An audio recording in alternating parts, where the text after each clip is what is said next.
my experiences, because even though I've endured some horrible things, we can definitely get into that, but the person I am today was shaped through all of the experiences that I've experienced. Welcome everyone to Life with Liza podcast. Our mission at Life with Liza is to share people's stories and the challenges that they have overcome, so that those who are listening in can get the strength, the courage, and the hope to be their better selves. Today, we have a very inspiring guest. She is a photographer, a storyteller, a survivor. She's on a mission to inspire mindfulness and self-empowerment through all the content that she creates on her beautiful platforms. She has been doing a blog since 2011. Joëlle, welcome to the show. Thank you so much for having me. I'm super excited to be here. Me too. I'm so grateful to have you here as a guest, and I think you have so many different stories that would be so valuable for our audience to hear.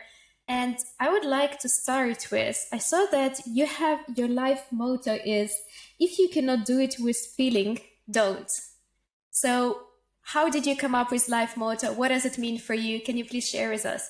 Yes. Well, so first thing is, so there's this show that I was watching. It's called The Bold Type, with three women, takes place in New York. It's not on anymore, but or like on TV anymore, but I was really into the show, and the life motto came up. So if you can't do it with passion or can't do it with feeling, don't. And I really resonated with that motto, and I just took it on to my own life motto. And I really do feel like, you know, all the things that I've went through, the things that I have experienced throughout my life, I am a very passionate person. So when I heard that, I was like, yep, that's my motto. And I adapted that motto into my personal life.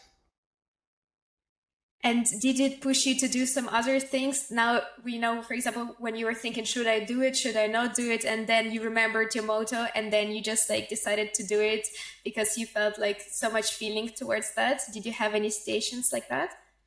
Yes. So there are things in life that we have to do just because, you know, like we got to go to school, or, you know, high school and things like that. But also college is optional. But you know, whatever you want to do, like so when I started going to college, I didn't like high school. I hated high school. I failed my GED in Germany. No, not the GED. Sorry, I failed my high school diploma in Germany, and I moved to the US. And I never wanted to go to college ever, because I wasn't passionate about school. And then 2 years, I came to the US as an au pair, almost 12 years ago, and I meant to stay for only 1 year. 12 years, almost 12 years later. It usually happens. Yeah, in life. And so 12 years later, I'm still here. And one of the requirements of being an au pair in America was that you also have to take college classes as well, just to get like the full experience of being an au pair in America. So I took ESL classes the first year, and then after the first year, I extended for a second year because I really loved it here. And then in the second year, I took advertising and marketing. And I was so in love with those classes. And I was also really excited because I could finally take like real American college classes. So I was really excited about that. And the professor that I had, actually, I found out, one of my friends, she just went back to school, and that professor is actually still teaching today, and she has her in one of her classes, which I think is so awesome. But so this professor inspired me to go to college. And mind you, I never wanted to go to college. But I was just I was so passionate about what I was learning, and this professor really inspired me. And so, you know, even though this TV show that I was referring to was on maybe like 2, 3, 4 years ago, I can't remember the exact time frame, but it was on a while ago. But like that motto when I heard it, it just had shaped my entire life basically already. I just wasn't aware of that specific motto, that wording. But anyway, so I wanted to go here to college. So the family that I was working for, they had offered to sponsor me and help me to go to school. So I ended up staying here, and because I didn't have the high school diploma from Germany, I needed to get my GED here in the US, which is equivalent to the high school diploma in Germany, and I mean high school diploma here. And then I got my GED and I went to college and I got my associate's degree. I graduated from that community college. And then, well, thank you. And then life happened. I got married, got divorced. It was not a great marriage. Learned a lot of lessons, but it was not a good marriage. So I got divorced, and I always had applied. I actually had applied after I got the associate's degree to Rutgers, actually 3 times. Got in 3 times, but the 3rd time I was actually able to accept the admission, and that's when I started going to Rutgers University in 2018, and I just graduated with my bachelor's degree last year. So thank you very much. But yeah, so that's because I'm very passionate about education. I do believe that a lot of valuable lessons you don't learn in the classroom, but there's two sides of it. And yeah, so that's one of those examples. Yeah, and oh my God, you mentioned so many things that I just also wanted to dive deeper into in just like the stories that you just mentioned. Yeah. Because when you were saying about that one teacher that actually inspired you and showed you what's possible and like believed in you and wanted you to pursue education further. And, isn't it beautiful that always you will have that one teacher or one person that can change your life so much? Yes. And, sometimes they don't even know that they were the one who actually changed your life so much.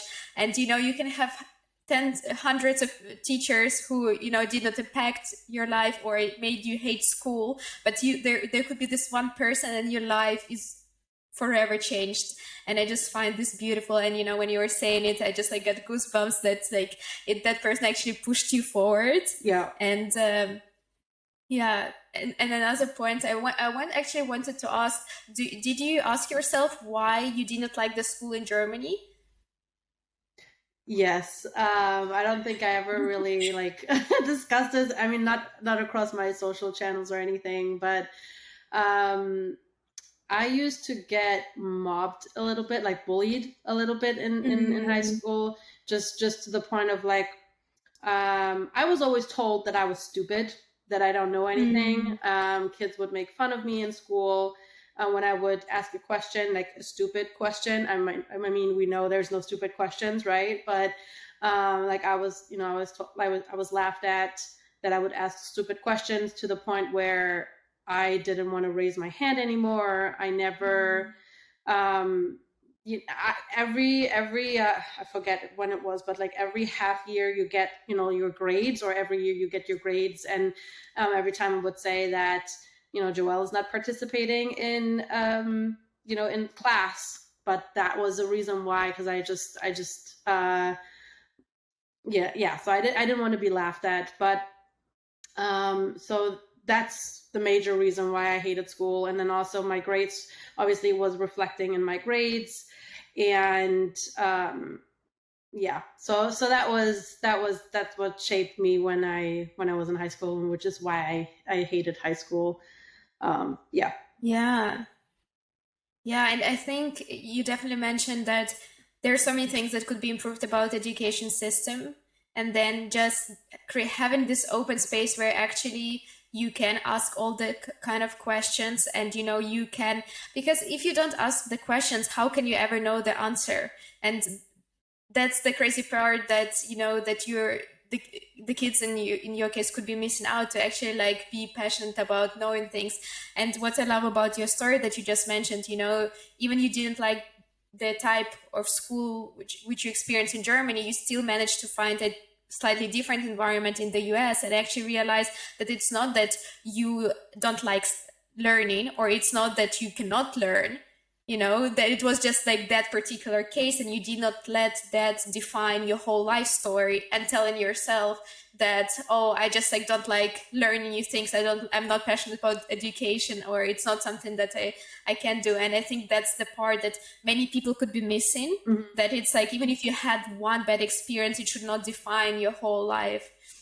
Yeah. And also definitely also what I wanted to say is that, you know that saying, whether you tell yourself you can or can't do something, you're right.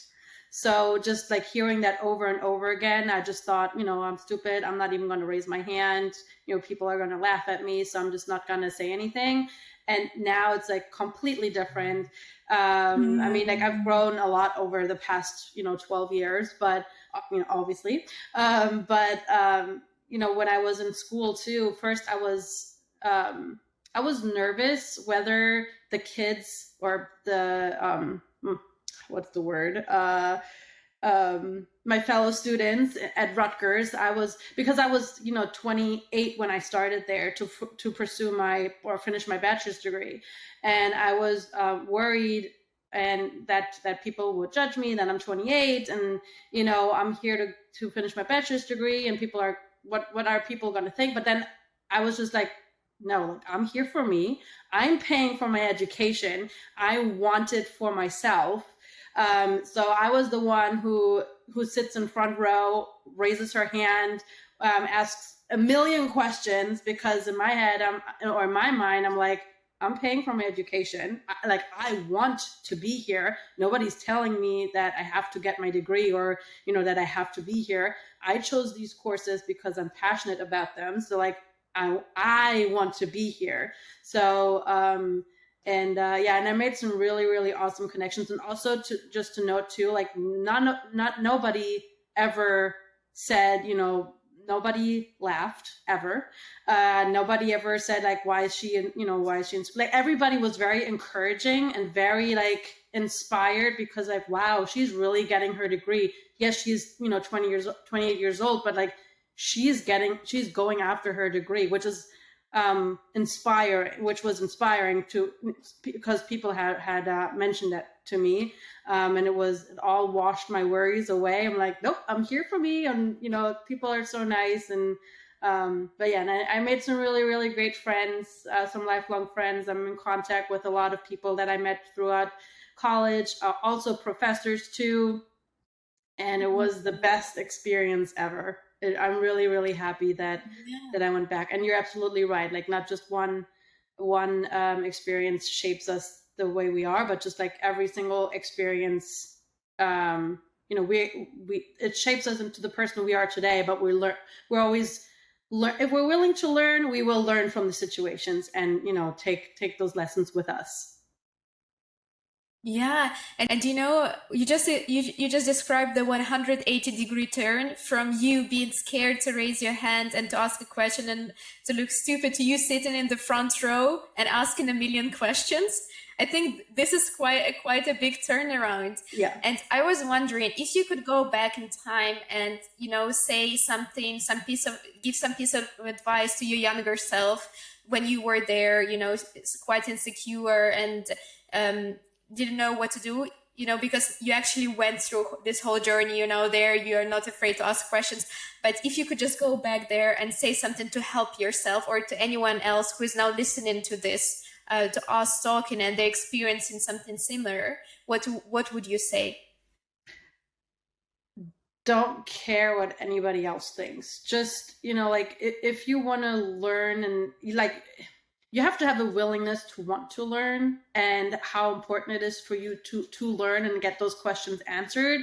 So just ask the questions. There really is no stupid questions. And all these people, if there's people that are in the back laughing or whatever, just blend them out. Like, nobody, like, don't care what other people think or say, because I'm not in contact with anybody from high school. Well, I wouldn't say anybody, but I don't really talk to a lot of the people. I have a few best friends that I'm still in contact with. One of my best friends, she still lives in Germany, but we weren't actually never in school together, but we met through school, but we were never in class anyway. But just don't care about what other people think, because just have your, like, what you want to learn, just go for it.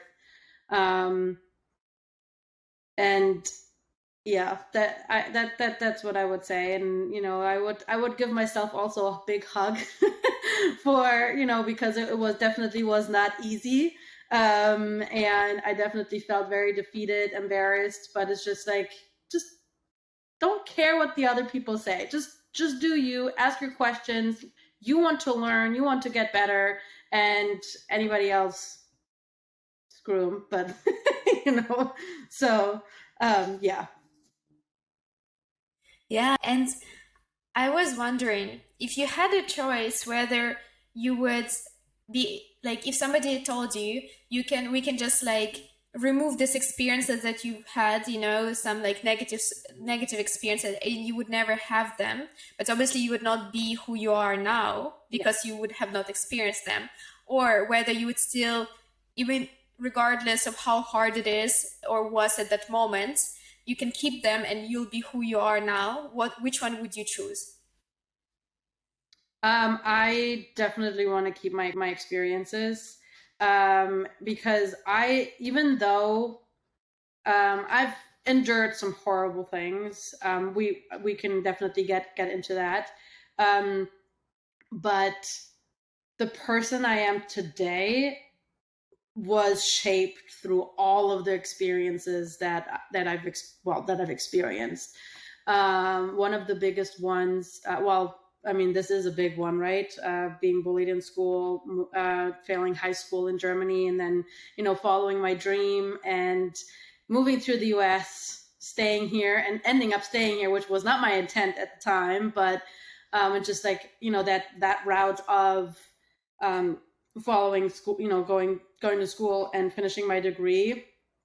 I'm very grateful that I actually did go to school at the time that I did go, because if I would have gone when I was younger, I probably would have wasted a lot of money, to be completely honest. Because, like I said, the reason why I was sitting in front row, I was asking a million questions, because I was there because I wanted to learn. I wanted to know the answers. I wanted to get a better understanding of like what we're covering, or and I actually also help. Well, sometimes when somebody else had a question, I'm just going to ask. Like, I did not have a filter, basically. I mean, I did have a filter, but not like a filter. Like, I will just ask the question. If somebody's too shy to ask it, I'm just going to ask, because you don't have anything to lose. But also, I was going to say something else, but now I forgot. But also, another thing is that with the experiences, so I'm, like I had mentioned earlier, like, I am divorced. I'm a domestic violence survivor. And so, like, even though that was a very traumatic experience, what I went through with my ex-husband, it made me so much stronger. And there was a time where, like, I was staring mortality into its eyes, and I almost lost my life. There were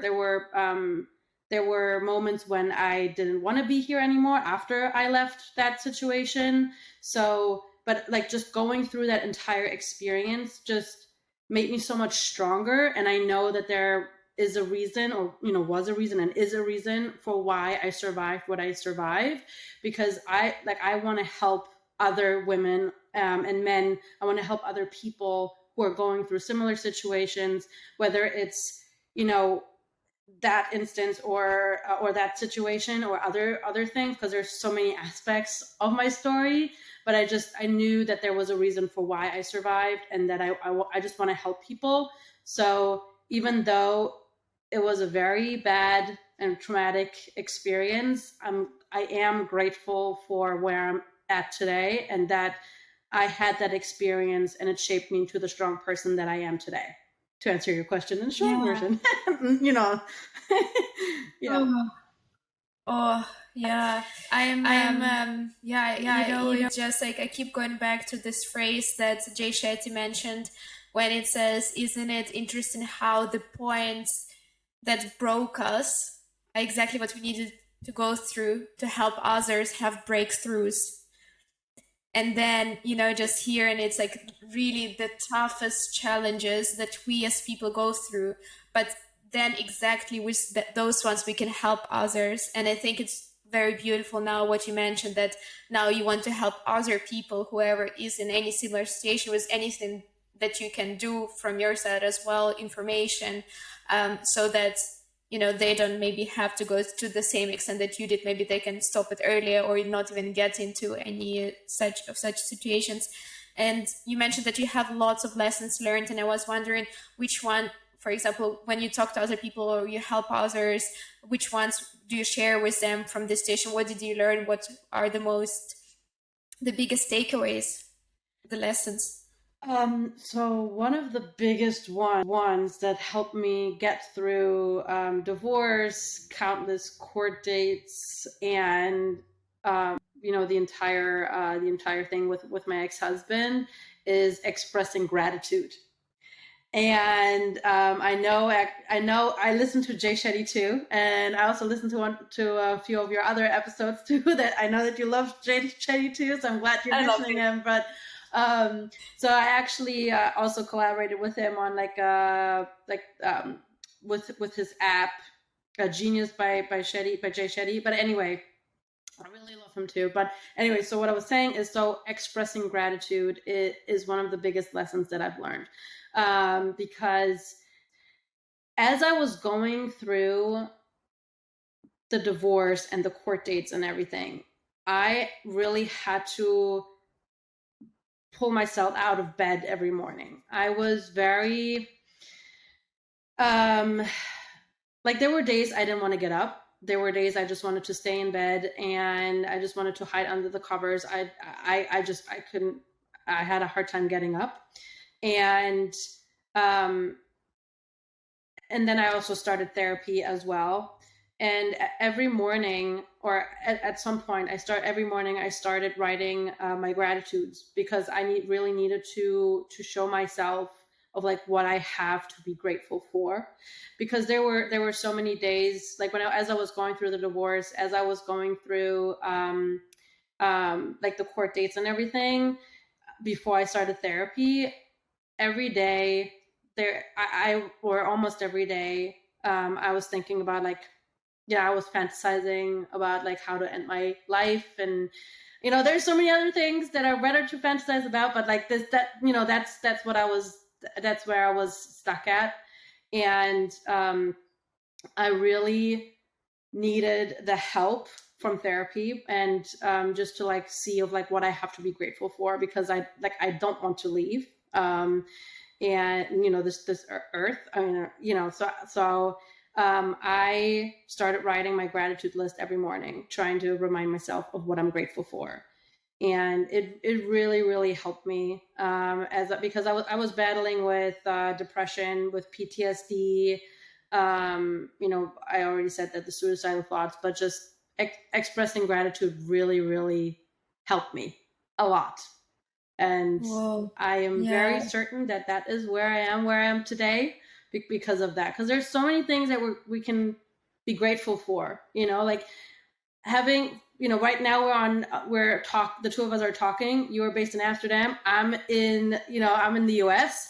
So it's we have the electricity and, Wi-Fi, but then also just also we're able to walk, we're able to see, things that we take sometimes for granted, and just expressing gratitude for the smallest things, maybe in our eyes, but for somebody else, being able to walk or being able to see, it's huge things, and we take them for granted. So just expressing gratitude for every single, for the small and the big things is very important. Yeah. I just also, it got me thinking about something I just heard recently on one of the other podcasts. And then the quote mentioned saying, imagine now you have something that you would give away everything that you currently have to have that. Let's say your health, you know, how much, if the health was taken of you, from you, how much would you actually give to be able to walk or to see or whatever that would be from you? And now at this moment, we have that, something that's so valuable that we would give away so much to have that. And we sometimes don't even stop to recognize how grateful we should be that we have that. And of course, you know, there's so many different, very tough situations that you can feel like there's nothing to be grateful for, but to force ourselves to actually think of it kind of changes where we look at our perception of reality. It just focuses it on something else. And I found it at first very surprising that you said that was the biggest part that actually had the biggest difference. But now, as we discuss it, it does make a lot of sense that it was like the first and the most important step. Absolutely. Yeah. And about therapy. So did you find therapy useful? And would you recommend also in this case for others to go and do therapy? And which parts did you find the most useful, helpful? Yeah, so I started therapy, I don't know if you want to call it regular therapy, but so I started therapy, and then I was diagnosed that I have that I'm suffering from PTSD. You know, the things that I've endured from my ex-husband, and when I started PTSD, then it went into PTSD therapy, and after every single court date that I had with my ex-husband, my body got sick. So I had bronchitis and a sinus infection after every single court date. And we had court dates for 9 months, almost every month. Every 3-4 weeks, we had a court date for 9 months. So, and I got sick and bronchitis and sinus infection after every single one of them. It was my body. That was how my body was responding to the stress. And when I went through PTSD therapy after the first session, so what we did, I forget the exact wording, but so I had to retell the story that was traumatizing me, or like one of the parts, like the biggest one. I had to tell that story over and over and over and over again. And that was the PTSD therapy. Obviously, there were like, you know, other things part of it, like things that are triggering me, or you know, for example, there's this place that we used to go to all the time, and was like a restaurant bar type of thing, and I one of the exercises was me going there to have dinner or to have lunch, just like going there or driving by. And then there was this other thing. So there was this red car that he used to drive. And I went to a dealership and I asked to test drive this car. And, you know, it was really fun test driving that car, but also was also, you know, at that point I was already better, because that was like one of the big ones, you know, one of the big things of, you know, triggering factors, but I was already better at that point. But what I was trying to say is, like, after the first session with PTSD treatment, I got sick again, bronchitis and sinus infection, because that stress I was putting my body through again, you know, reliving the situation. And I almost quit. But 2 weeks later, because it was like once a week, the therapy, 2 weeks, so I had to cancel the 1 week because I was sick. And my therapist, she actually said, I was worried that you were not coming back, because it actually is. So in the first session, we actually watched. No, it was the second session. Sorry, but in the second session, we watched a video of like that.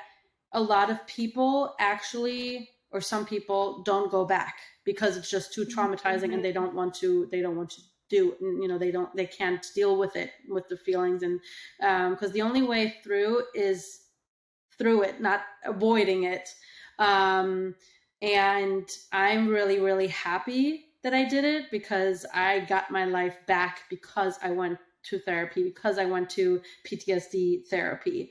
And, I remember this day very vividly. After therapy, I was, hugging and crying my therapist because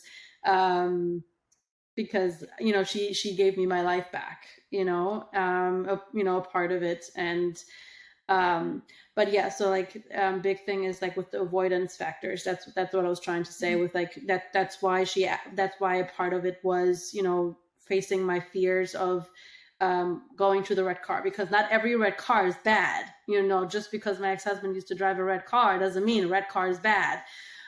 So that's why it's avoidance, so that's why that was a part of it. But I can definitely highly recommend therapy. It's really helpful talking to somebody about certain things that you might not be able to talk to anybody else, or just because they have a different type of perspective. I was very lucky with my therapist. I was what is it called? It was like it was like a shelter for domestic violence victims. So it was everything was covered for me. So if somebody is suffering from domestic violence, there are free resources available also for therapy, because everything was covered by them, which was also very, very big. But yeah, I can definitely highly recommend PTSD therapy and therapy overall. It's just I wouldn't be here without it.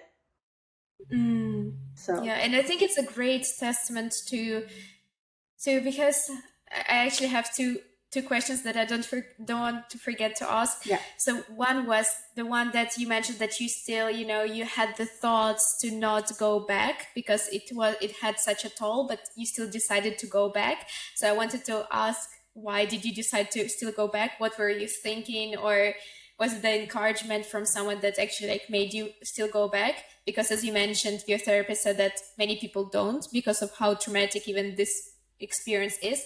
And the other one is because I can imagine some people say, I also feel a bit embarrassed to even go and talk to a therapist, because then sometimes there's like such stigma or stereotype that like there's something inherently wrong with me if I need to talk to a therapist, or why would I go talk to a therapist? So what would you say to that as well? Great questions. Well, so to answer the first one, I was going to the domestic violence shelter, to that free resources shelter before I started PTSD therapy, just to talk to somebody. Actually, no, I did not. I just got it. I just thought about it. So because I was going through the court dates. I had when I say I was going through the court dates, it means I had a restraining order. I was in the process of getting a restraining order, which I ended up not getting, but I'll mention that later. So there was a group of women who were helping as emotional support, who were helping victims or survivors, and I had seen them every single time I was there, and then I became friendly with some of the women because they were always there when I was there, and they suggested that I can and talk to somebody, and I was like, no, I'm strong enough, I can do this by myself. And then there something happened where I was so depressed, I was so traumatized, there were days, like I said, I couldn't get out of bed in the mornings, and I really didn't want to go to work. I showed up with holes in my yoga pants to work, because I did not care. I did not take care of myself. I gained a lot of weight. I did not feel very good. And that's when I had the thought of, no, I need help. Like, I can't do this by myself. And that's when I started going to the domestic violence shelter to talk to somebody there. And that's when I started therapy. And then, and after doing the tests, like, she realized that I had depression, that I had PTSD. And, obviously, like, the suicidal thoughts was part of that. So she said that, like, I need help with that I need PTSD therapy.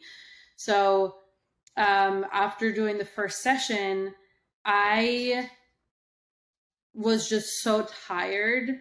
Like my body was just so tired also from all the court dates and everything, that I really did not want to put my body through more stress. But I knew deep down, I forced myself to go to therapy because I knew that I would benefit, that my health would benefit from it. Because I already had taken that step of no, like I need to go to talk to somebody about this. My friends are not able to help me with this. They're not, professionals, and I need to talk to somebody about this stuff. And that's why I forced myself to go to the second. And then after that, it was easier. So every time I was there, like I had to talk over the situation over and over and over again, to the point where I became desensitized to it. Like I'm able to, share the story and everything, but I'm not reliving it every time I'm telling the story, like not with all of those emotions and everything. Obviously it's still horrible, but it's just, that's what PTSD therapy is. Like you keep talking about it over and over and over, so that you're not avoiding it and to desensitize yourself to the story. And then regards with your other question,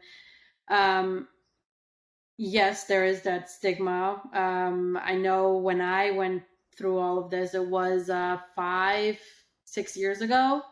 I got divorced 2017, so it was 2016 when I went to therapy, like 2016 until 2017. And back then, it wasn't as... I felt embarrassed too, but I was like, I just can't do it by myself. I need the help. And but now I feel like there's more people that are talking about it openly, like therapy, and it's more normalized, I want to say now, which I think is great. But if there's a person who's having second thoughts of if they should go to therapy or not, it doesn't hurt. It will only make your life better, honestly. Obviously, I was very lucky with my therapist because I really liked her, and I had 2 different ones. I really liked them. But I've heard some of my friends who have gone to therapy, somebody didn't like a person, and then they changed therapists, but you get so much of your life back talking to somebody, and they're able to focus on some important parts that you might be missing, or your friends are not able to share. So I definitely can encourage anybody who needs it, just give it a try, and it can transform your life. Yes, and I think you again mentioned so many beautiful things now in this.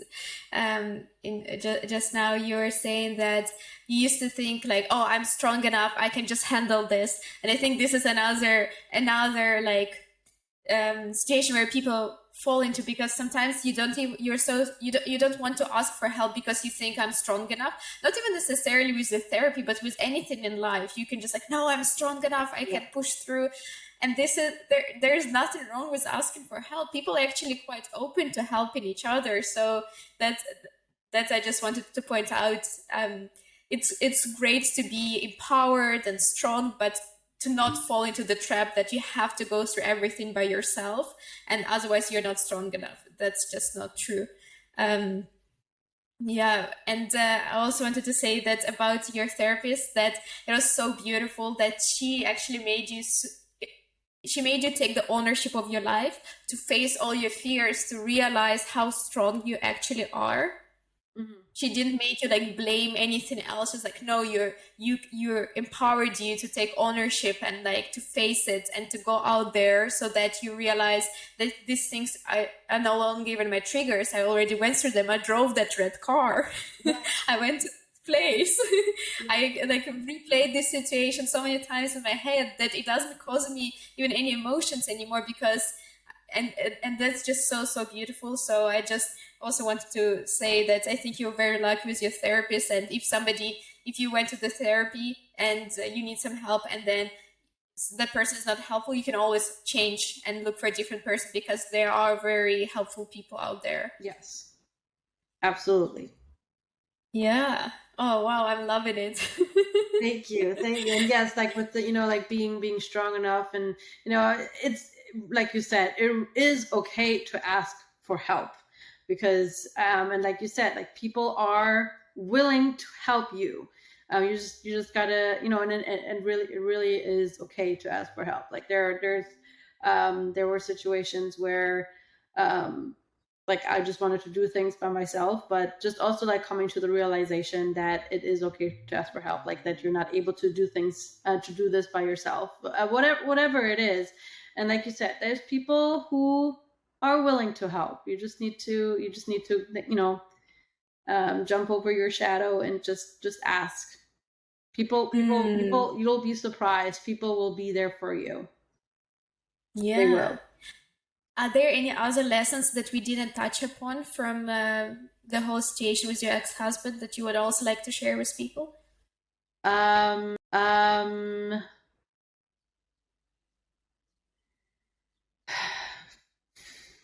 I mean, You were just like thinking, which one? Which one? I shared a Like, lot. there's so many. I shared a lot. I mean, um, there were things, I mean, I guess, well, we covered expressing gratitude, with therapy and all of that stuff. But so I guess I just covered a lot of stuff. I'm trying to see if there's anything else that I'm sure there's always something, and then you miss it, and you're like, oh, I could have talked about this. But also just knowing, like, catching on those behaviors early, because there are things that I knew, Mm, and I should have left early. No, okay, no, I don't. Should have. That is blaming, but no, I'm just mm, saying, like, but just I realized that I left at the time when I left. And it was good that I mm, left at the time that I left. But don't blame. That's another thing. And there's the lesson. Don't blame yourself, because I almost said I should have left earlier, but that's mm, putting blame onto me. But no, so don't blame yourself. Don't blame yourself for not leaving earlier. Don't blame yourself for staying as long as you did, or don't blame yourself for him hurting you physically or emotionally. The blame, it's not you, it's not the person who is suffering from the domestic violence. It's the person who is hurting you. So that is definitely an important lesson. Don't blame yourself, because mm. um, it's not your fault. And Yeah, also, you are not alone. That's another lesson yeah. that I wanna share. Like, you are not alone, because, like we said, like, there are people who are Mm, willing to help you. You just need to have the courage to ask. And mm, also, you are stronger than you know. And mm, I'm getting chilled now too. But like,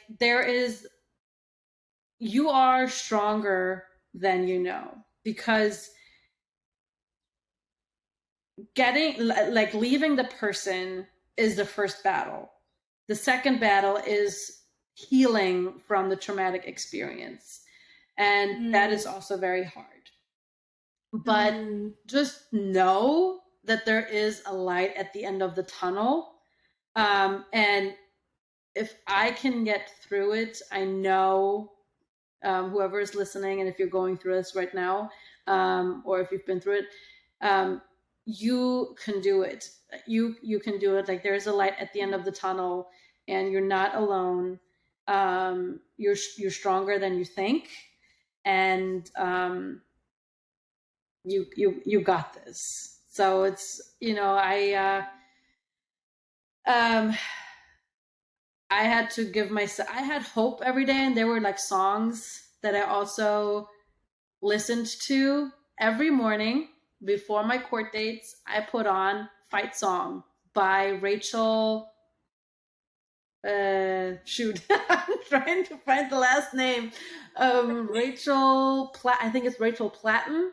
If that's how you pronounce her last name, yeah, the fight song. I put that on every morning.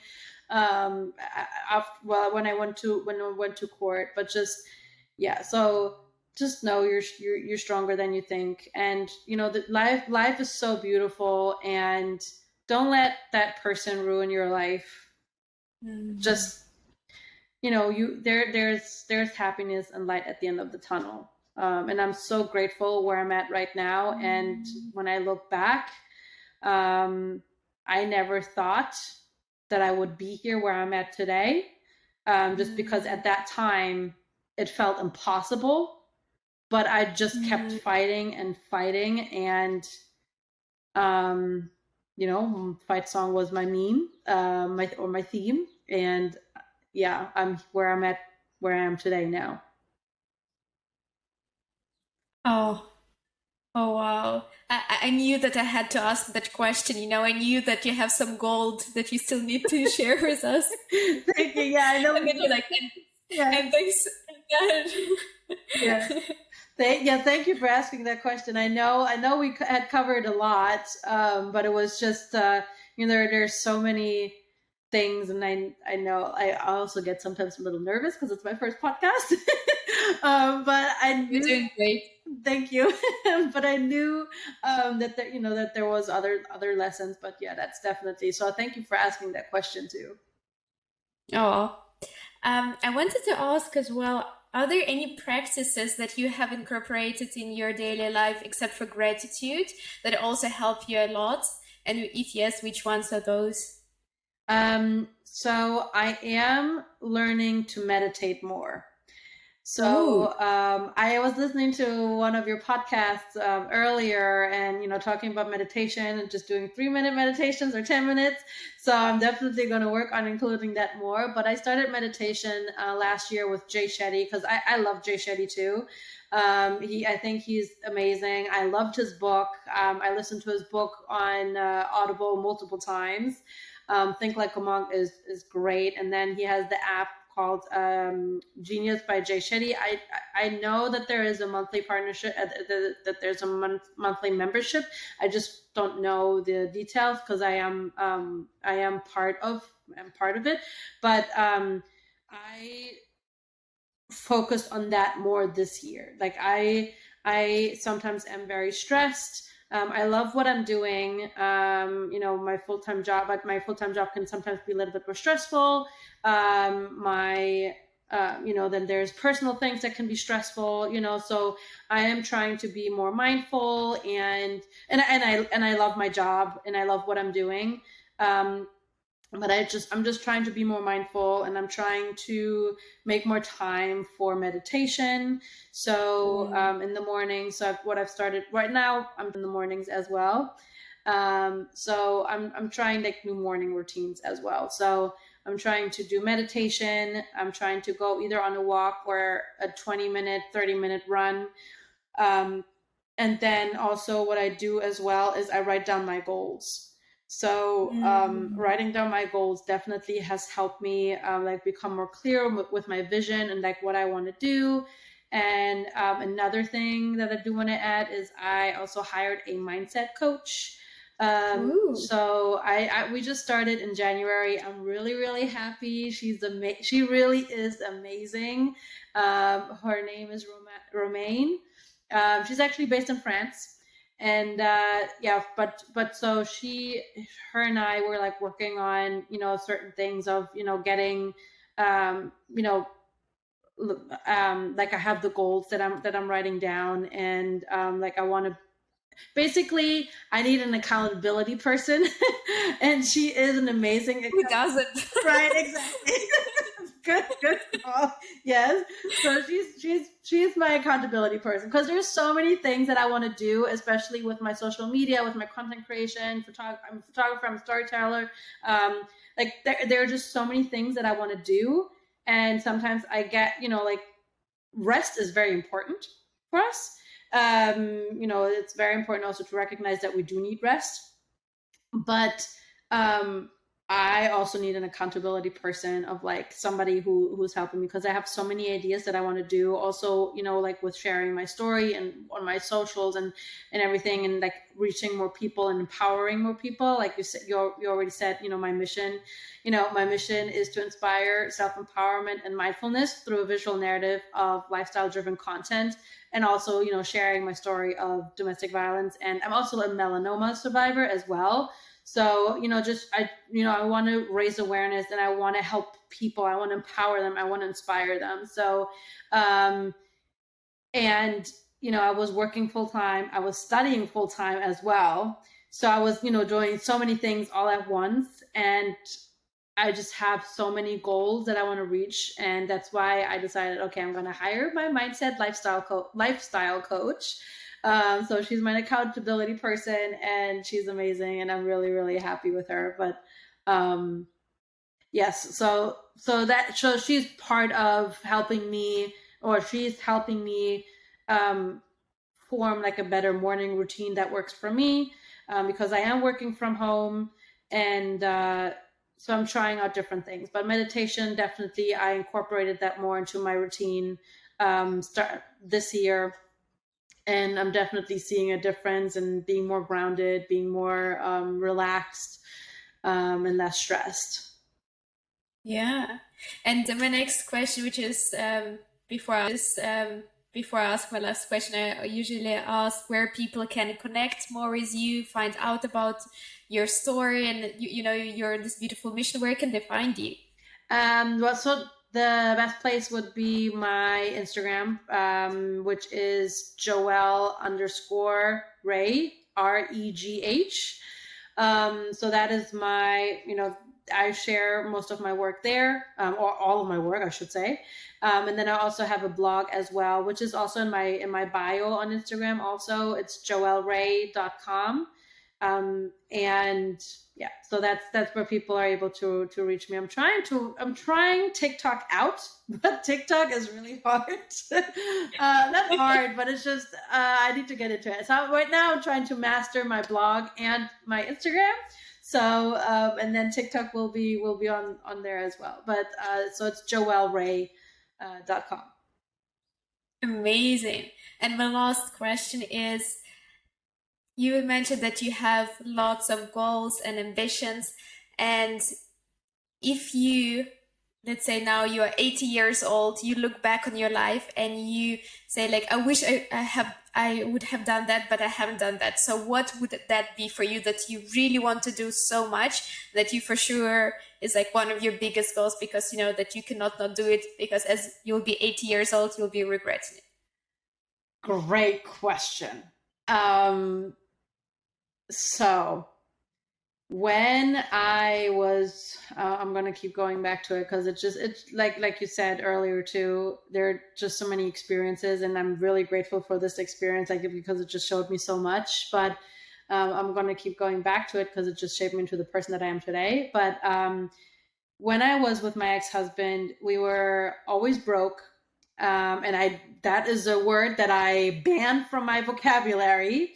But so we were always broke, and we never traveled anywhere. I always felt stuck because of the type of relationship it was. I was very isolated from my friends, and I found happiness in buying things, like materialistic things. And I've always been into fashion. I love fashion. I love getting dressed up. I've always loved it. I used to have so many, I still have a lot of pairs of shoes, but anyway, that's besides the point. But what I really, so last year I went on my first solo trip, which was huge for me. I went to Punta Cana, to the Dominican Republic, by myself. I went there to celebrate my birthday and to celebrate my graduation by myself. First of all, I hadn't been on a vacation in like 10 years. So yes, I moved to the US from Germany, which is, I know it's like a big thing, it's a big step, but I hadn't been on vacation, like truly on vacation, by myself and actually relaxing. Like I had been on vacations with, the families that I used to work for because I was an au pair and nanny for a very long time.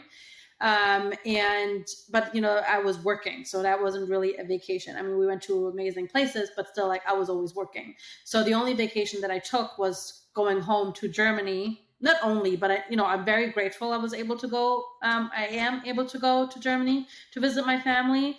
But we all know how family trips are. They're not really vacation, so, but like I didn't have much vacation time. And so last year I started my job at a digital marketing agency, and I was like, okay, you know what? I am going to take myself and I are going to go on a vacation. I'm going to celebrate my birthday, celebrate my graduation by myself. I met so many people. I almost actually canceled my trip because I almost freaked myself out of going on the trip by myself because it was my first solo trip. And but it was the best vacation I've ever done. And I fell in love with that vacation so much that I want to travel more. So I'm really, really excited to travel more. And that is definitely where now I've started to put more emphasis on creating more beautiful memories versus collecting materialistic things. So that is one of my goals, to go on more trips. I'm actually going to Utah next month in 15 days. No, actually, sorry, in a week and a half. And I'm so excited going to Utah and Nevada and going to all these beautiful hiking places with actually a work colleague of mine. And she's a friend.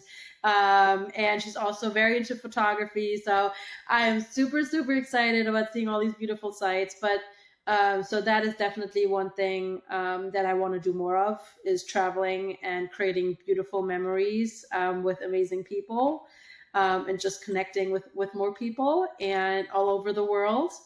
And just spreading some more positive energy, into the universe, and just, being optimistic. And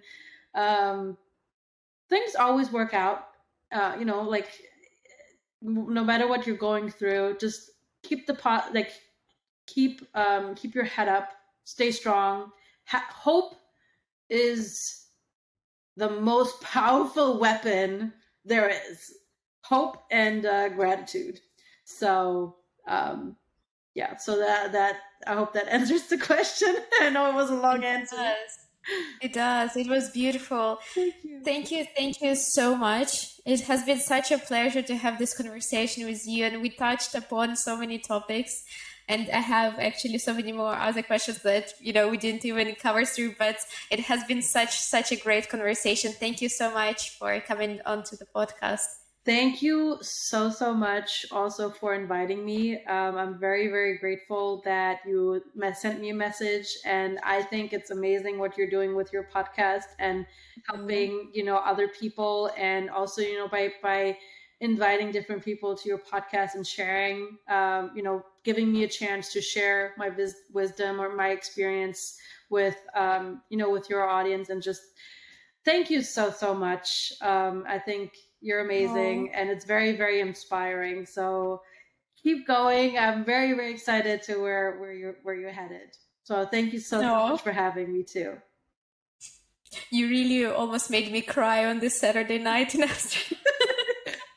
To end our podcast. My bad.